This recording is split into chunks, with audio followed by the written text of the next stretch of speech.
35 ans après les événements qu'elle affirme avoir subis, Karine Wieser a publiquement accusé Patrick Bruel d'agression sexuelle à Bruxelles en 1991.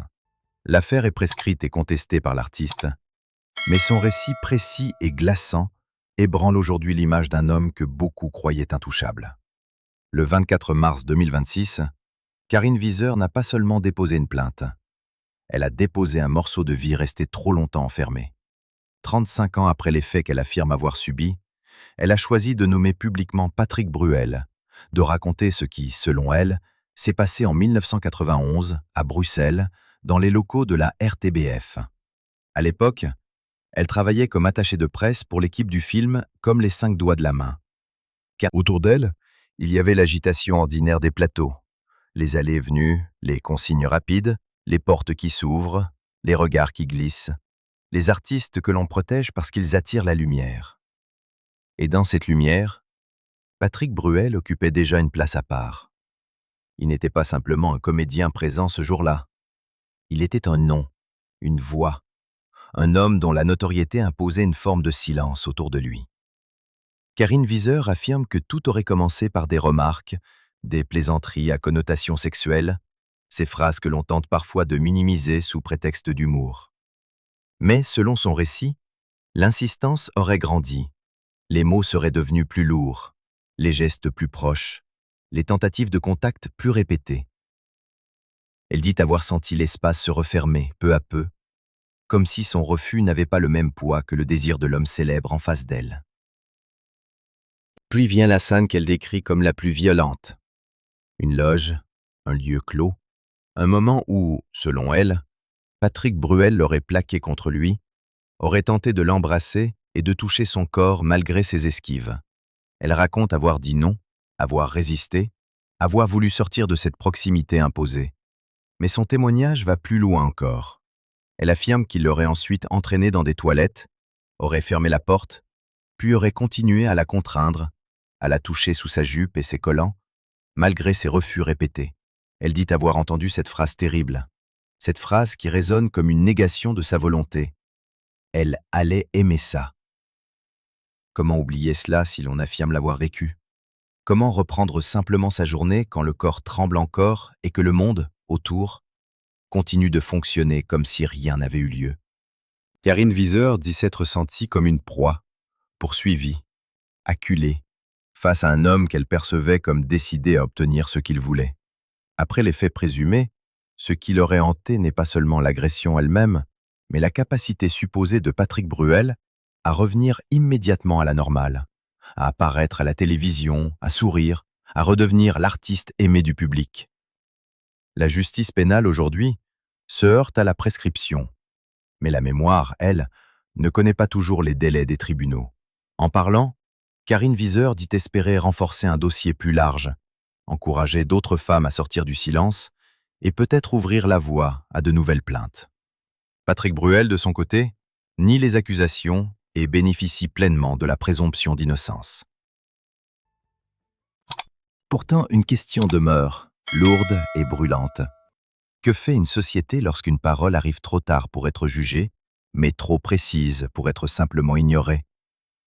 Avant que cette parole ne vienne fissurer son image, Patrick Bruel occupait dans le paysage français une place presque intime. Pour beaucoup, il n'était pas seulement un chanteur, ni seulement un acteur. Il était une époque, un souvenir, une voix entendue dans les voitures, les salons, les émissions du samedi soir. Depuis les années 1990, son succès s'était installé comme une évidence. Les concerts remplis, les refrains repris en chœur, les rôles au cinéma, les interviews où il apparaissait tour à tour charmeur, sensible, sûr de lui. Il avait cette présence rare des artistes qui semblent appartenir à tout le monde, tout en gardant leur mystère. On parlait de lui comme d'un romantique, d'un homme passionné, d'un quasi-membre de la famille pour une génération de téléspectateurs.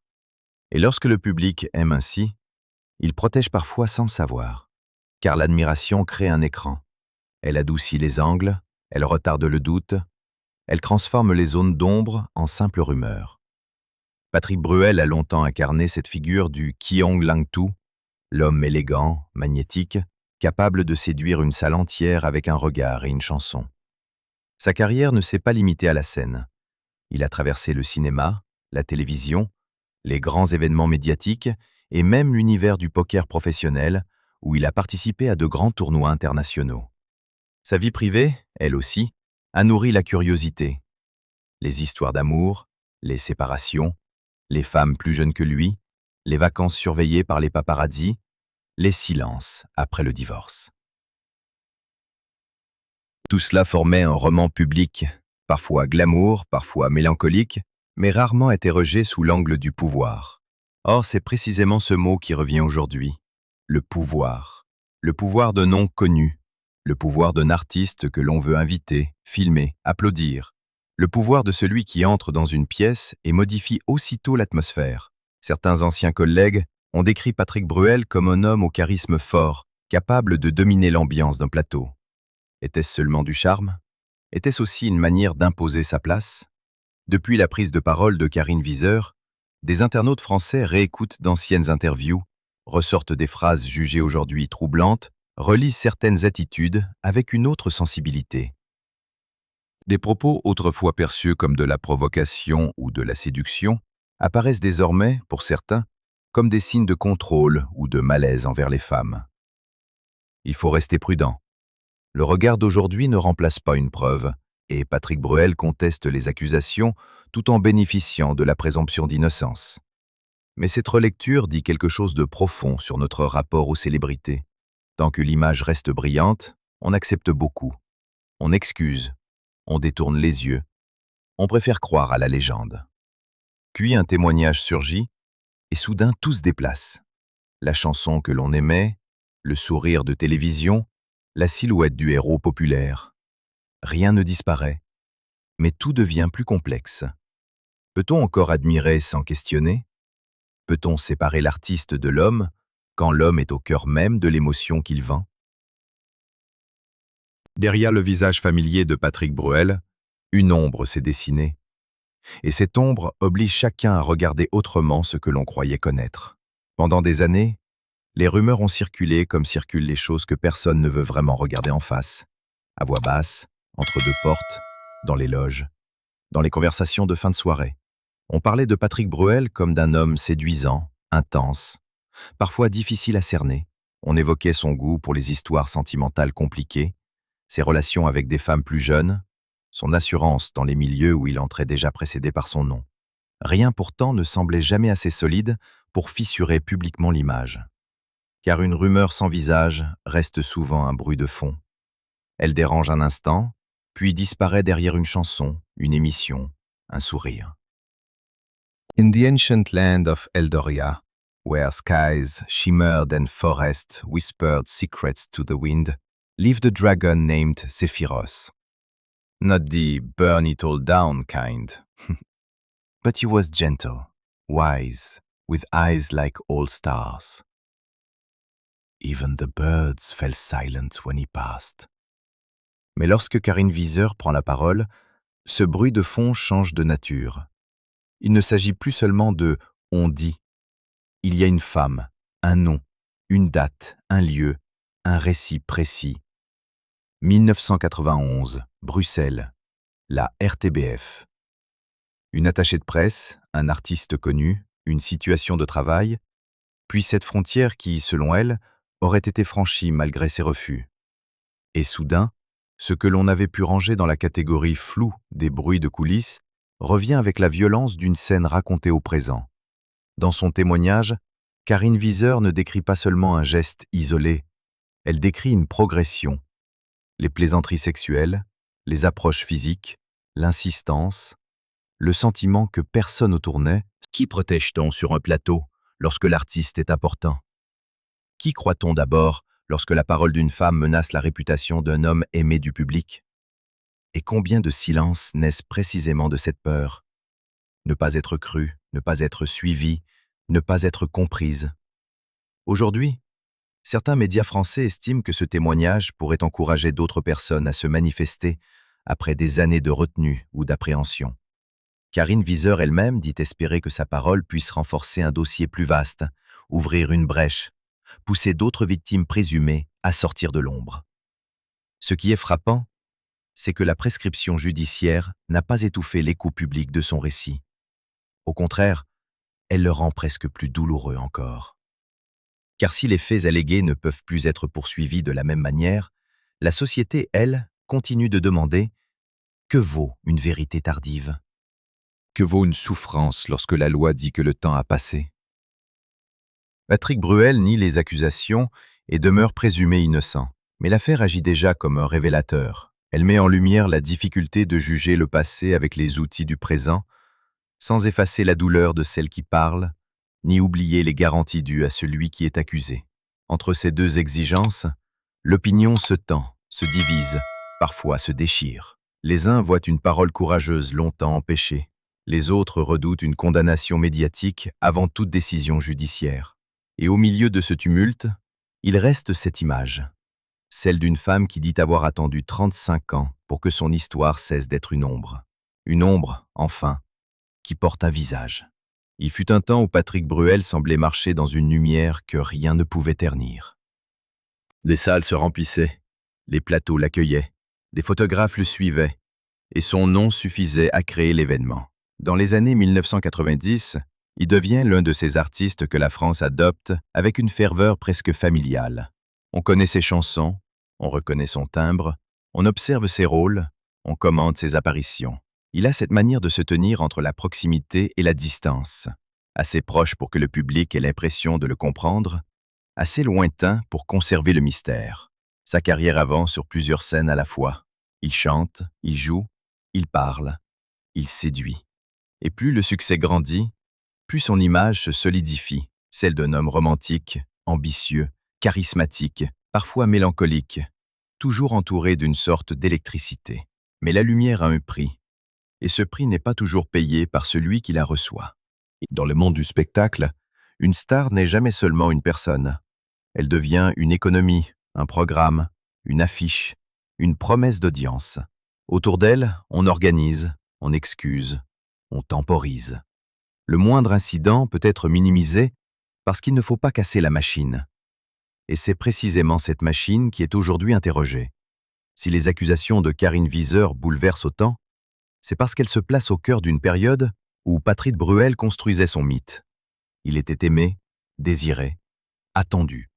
Pour beaucoup, il représentait l'élan d'une génération, une forme de réussite française où la chanson populaire rencontrait le cinéma et la télévision. Mais que se passe-t-il lorsque les années triomphales sont relues à travers la parole d'une femme qui dit avoir été agressée dans l'ombre de cette ascension? Le décor change. Les couloirs brillants deviennent plus étroits. Les rires de promotion deviennent plus ambigus. Les apparitions télévisées qui semblaient légères prennent une autre couleur. Karine Viseur dit avoir été marquée par la capacité présumée de Patrick Bruel à redevenir immédiatement normal après les faits, à passer devant les caméras comme si rien ne venait d'arriver. Cette idée est vertigineuse.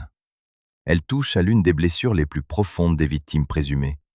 Voir le monde continuer, voir l'autre sourire, voir la vie publique effacer ce que le corps, lui, n'efface pas. Pendant que l'artiste poursuivait sa route, elle affirme avoir gardé en elle un souvenir impossible à ranger. Et c'est peut-être là que le récit devient universel. Il ne s'agit pas seulement d'une célébrité française. Il s'agit de la manière dont certaines douleurs restent invisibles parce qu'elles dérangent le spectacle. Le public voulait des chansons, des films, des confidences romantiques. Il ne voulait pas forcément entendre les silences derrière les murs. Aujourd'hui, ces silences reviennent frapper à la porte. Ils demandent si l'âge d'or d'un artiste peut être raconté sans interroger ceux qui, peut-être, en ont payé le revers. Patrick Bruel reste présumé innocent, et aucune émotion collective ne doit remplacer la justice. Mais une chose a changé. La lumière qui l'entourait n'est plus la même.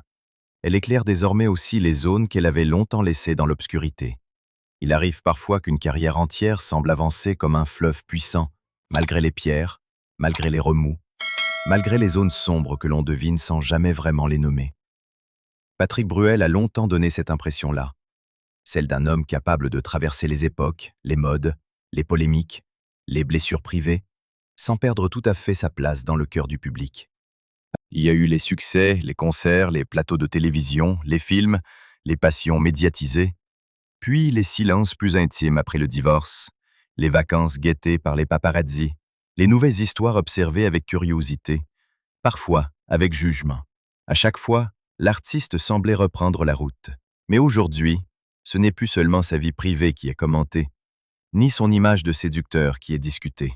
Ce qui revient, avec la parole de Karine Viseur, touche à quelque chose de plus grave, de plus profond, de plus difficile à absorber pour une figure publique. La question de la violence sexuelle présumée, du consentement ignoré, du pouvoir utilisé dans un espace professionnel. La plainte déposée le 24 mars 2026, même si les faits allégués sont prescrits, ne ressemble pas à un simple épisode médiatique. Elle agit comme une porte ouverte sur un passé que l'on croyait refermé. Et derrière cette porte, il y a une femme qui dit avoir été marquée durablement. Une femme qui raconte non seulement l'agression présumée, mais aussi l'après. L'incrédulité, la honte, la solitude, le choc de voir l'homme qu'elle accuse redevenir aussitôt une présence normale, presque rassurante aux yeux des autres. C'est souvent dans cet après que la douleur s'installe, quand rien ne se passe, quand personne ne comprend, quand le monde continue de sourire. Cette affaire pose alors une question vertigineuse. Que devient la vérité intime lorsqu'elle arrive trop tard pour les tribunaux, mais pas trop tard pour la conscience collective? En France, le débat s'est rapidement élargi. Des internautes demandent le boycott. Des admirateurs défendent Patrick Bruel avec ferveur, rappelant qu'il nie les accusations et qu'il bénéficie de la présomption d'innocence. D'autres rappellent que la célébrité ne doit plus servir de mur protecteur. Les commentaires s'enflamment, les anciennes interviews ressortent, les phrases du passé sont réexaminées, parfois avec colère, parfois avec prudence. Et au centre de cette tempête, il y a ce mot que tout le monde prononce désormais, prescription. Pour certains, elle est une nécessité juridique, une limite qui protège l'équilibre du droit. Pour d'autres, elle ressemble à une seconde peine pour celles et ceux qui n'ont pas pu parler à temps. Faut-il imaginer des mécanismes particuliers pour les accusations anciennes lorsque plusieurs témoignages se rejoignent?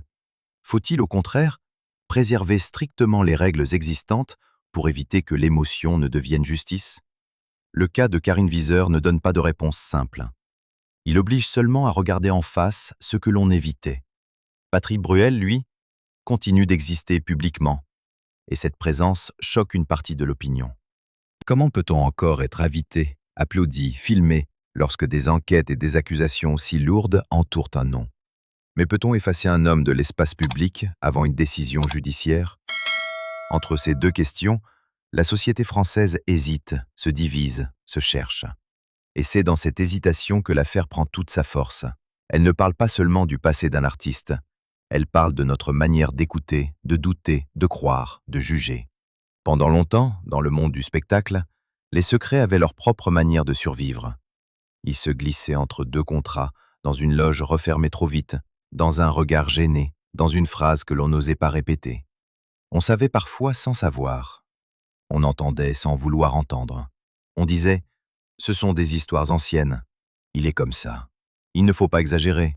Sa carrière est trop importante. » Mais l'époque a changé. Lentement, douloureusement, imparfaitement, elle a changé. Et c'est peut-être ce changement qui donne aujourd'hui à la parole de Karine Viseur une telle résonance. Sa plainte ne peut peut-être pas, à elle seule, ouvrir un procès sur les faits allégués de 1991 parce que le temps judiciaire a ses limites. Mais elle peut ouvrir autre chose, un espace. Un espace pour que d'autres femmes se demandent si elles aussi peuvent parler. Un espace pour que les témoins silencieux d'hier interrogent leur propre silence. Un espace pour que les milieux culturels cessent de confondre charisme et impunité. Karine Viseur affirme croire que d'autres plaintes pourraient suivre. Elle espère que son témoignage contribuera à un dossier plus large, capable un jour d'être porté devant la justice. Ce n'est pas seulement une démarche personnelle, c'est une tentative de transformer une blessure privée en signal public. Et ce signal arrive dans un moment où la société française regarde autrement ses icônes. L'admiration n'est plus un bouclier absolu. Le talent n'efface plus automatiquement les accusations. La nostalgie ne suffit plus à faire taire les récits qui dérangent. C'est une bascule difficile, parfois injuste dans ses emballements, parfois nécessaire dans ses remises en question. Car oui, Patrick Bruel reste présumé innocent. Oui, il nie les accusations. Oui, aucune foule numérique ne doit remplacer un tribunal. Mais oui aussi, les paroles de femmes longtemps silencieuses méritent d'être entendues avec sérieux, sans sourire condescendant, sans soupçon dogmatique, sans cette vieille habitude de demander d'abord pourquoi elles n'ont pas parlé plus tôt. Pourquoi si tard? Cette question revient toujours. Mais peut-être faut-il la retourner. Pourquoi le monde ne leur a-t-il pas permis de parler plus tôt? Pourquoi une jeune femme travaillant dans l'ombre d'un artiste célèbre aurait-elle cru, en 1991, qu'elle pouvait être entendue sans être abîmée davantage? Pourquoi tant d'environnements professionnels ont-ils préféré préserver l'image des hommes puissants plutôt que la sécurité des femmes? Aujourd'hui, les réseaux sociaux amplifient tout. La colère, la défense, l'insulte, le soutien. La nuance parfois aussi. Sur les forums français, les camps s'opposent. Les fans parlent de chasse à l'homme. Les défenseurs des victimes parlent d'un système enfin mis à nu.